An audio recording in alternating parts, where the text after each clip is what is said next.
Hi guys, and welcome back to Finding Your Indie. I'm Bonnie Paulson, and we are talking about a marketing plan and all the important things to have in a marketing plan. There's so many possibilities. So last week we talked about productivity. And productivity is really important. Again, I've talked about this before. If you don't know what products you're going to put out, you're kind of at a disadvantage for creating a marketing plan because you're not sure what you're going to be marketing. Okay, so let's say you got all that figured out, which I showed you kind of roughly how I do my marketing, how I do my production schedule, the things I figure out and that kind of stuff last time. So this time we're talking about the items that you already have and the items that you're going to have available, okay? And this kind of gets into brand, pen name, blog name, whatever it is that you're exactly trying to go for your marketing plan. We're talking about the items and what it does to promote your brand. Okay, so just a little caveat, this is not a brand video. This is kind of talking, like I said, about the items, but we're going to say and make sure that it's clear when I say, does it uphold your brand? What I'm saying is, does it uphold the promise you have made to your audience?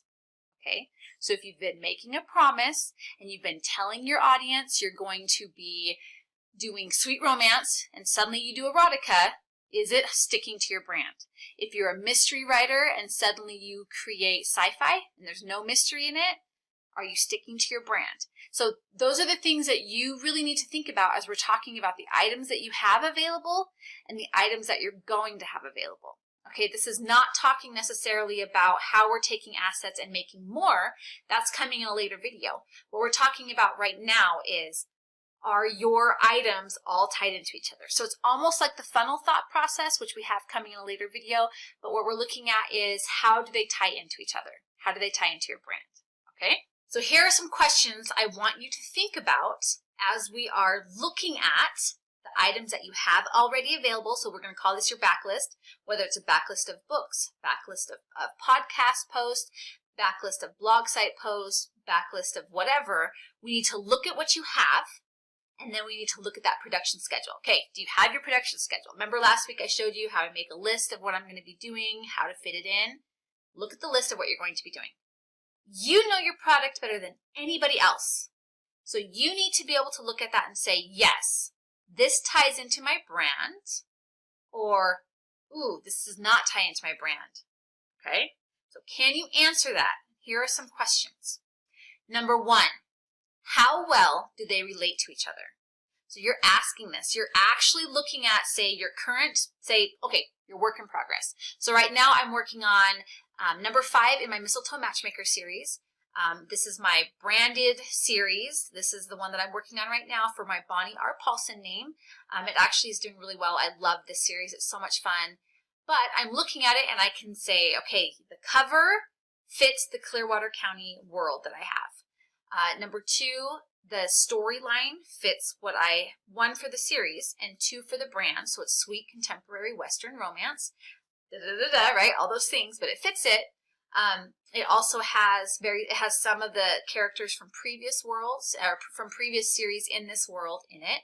So I know that I'm hitting certain things, okay? Does it have the tropes that my readers like? Yes. Does it have, is it fitting? Is it fitting in lengthwise? Is it fitting in price-wise? Is it fitting in how I'm delivering it? So that specific name is mostly KU. I have other names that are all wide. So I have to look at that too, right? So what do I have available and is this fitting in? So if I have a whole series, that's all, like, this is book 5. So if I have this whole series, book 1 through 4, and they're all in KU, and I suddenly am going to be like, oh, book 5 is going to go wide. I might have some issues with some of my readers. That might be an issue because I've been going KU and then suddenly book 5 is wide and it's not in KU. There's going to be a disrupt in income there. And I don't like disrupts in anything. We're also talking about length. So in this series, they're between 60 and 75,000 words, depending on where it's at in the story, where it's at in the series. And but if I suddenly went from 85,000 words in book 1 and I dropped down to 30,000 words in book 2, it's going to be inconsistent and my readers aren't going to like that. So again, we're trying to hit the expectations that we've previously set forth. Okay, so that's when I have a new book coming out. But let's look at my other book. So I started this whole rebranding, recovering thing, because I do that about once a year. But I did notice that there were different wants and needs in the genres that I've been in. So I was looking at my apocalyptic series, and I was like, ooh, these just aren't hitting it. They aren't hitting that trope, which is, it seems to be like there's a person on the cover with their back facing towards the reader, and there's devastation in front of them. That seems to be what the genre is looking for. So I had to go through and I had to recover all my books, and that's fine. We've talked about this, or I've talked about this. I'm a design, I do covers, so that was totally fine for me. That's something that might be a little harder for you. But if you have a new series coming out, you want to look at and be like, does this fit with my other covers? It doesn't have to match the other covers, but you want to make sure that it hits the branding. Okay, so, but is it going to be where it's tied into the other items that you have? Okay, so the next one is, do you have the next question you want to ask yourself, so question number 2 is, do you have a completed series? Or are you working within a living series? So a living series is a series that is continually, or is still releasing books, okay? It still is alive. It's not one where you're like, oh yeah, that series is finished. It's one where you're like, okay, I have books 1 through 40 out, and I still am going to release 40 through 45. Or I have 6 books out, I'm going to go on through books 12, through book 12 because the series is selling well. Or if you're like, oh, I've done this, I've got a couple series where I'm just like, I'm done, this series is not making money, I'm done with it. I'm not finishing this series. So, I've done that too, where it's like, oh yeah, it should be a living series, but it's done. It's not really making me any money, so it's a completed series at this point. So there's things that you have to consider as you're looking at your series. So the ones that you're getting ready to put into your marketing plan, are they completed series? Is it an ongoing living series? What are the components to it? Where do you have it at? Okay, so that's your second question. The third question, as we're looking at our marketing plan, is what other pieces do you have for that specific book? Do you have a paperback? Do you have hardback? Do you have an audiobook? What assets do you have that specific book or series in? Do you have box sets? How many box sets do you have?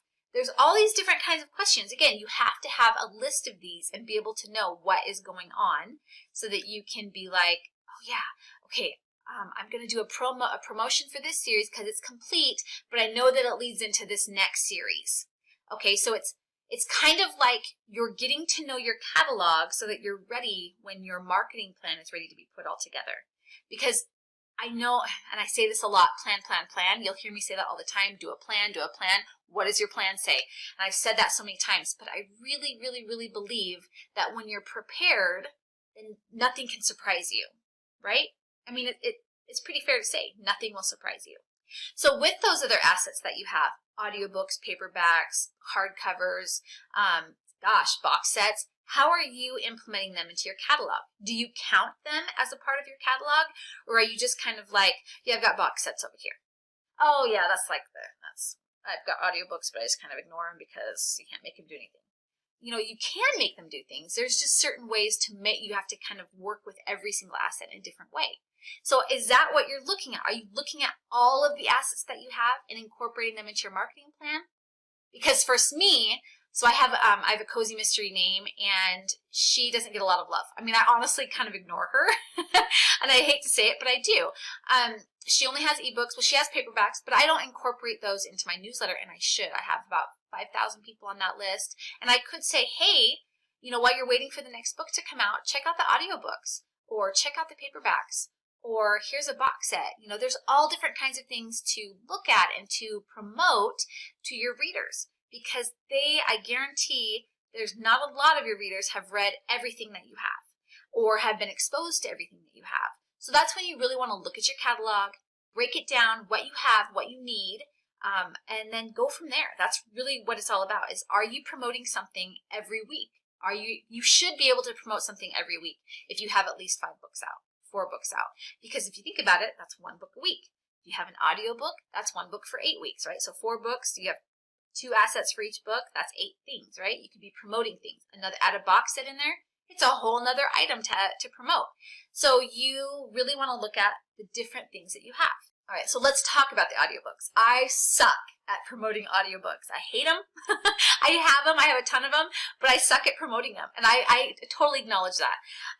In fact, I usually am like, oh, when I do this whole exercise, I do this once a month because I plan out and I want to make sure everything's going the way it should be. I actually I don't want to look at my audiobooks. I hate audiobooks. But I have a lot of friends and readers who love audiobooks. And it wasn't until I realized this that I was like, oh yeah, I've got audiobooks. Should we send you some codes? Because I was thinking, they're not doing me any good. But I told them, and then they were like, you have audiobooks? So they were talking about it to their friends. And I suddenly am starting to get sales for audiobooks. And I was like, oh, well, one sale in an audiobook actually gets me more money than a sale in an ebook. Maybe I should be focusing on ads and stuff for audiobooks. So I'm starting to shift that way a little bit. But it's hard. It's hard to be like, I want to do ebooks and market paperbacks and market hardcovers and market audiobooks and box sets, right? Don't you feel like there's so much to do? There's not enough time. So I had previously just decided that I'm going to focus on ebooks, and my paperbacks don't really get love. My hardcovers don't really get love. My audiobooks definitely don't get love. But I've also been thinking, and everybody goes through their own learning curve and their own growth. So I'm slowly starting to implement these other pieces into my marketing plan as well. So where I'm making 5+ figures a month with just ebooks, I could probably be making more if I was advertising audiobooks and all of these things, right? So that's where I want you to kind of think, where can I be promoting that I'm not promoting right now? Right? So start thinking of that. Start thinking of the things that you can be promoting.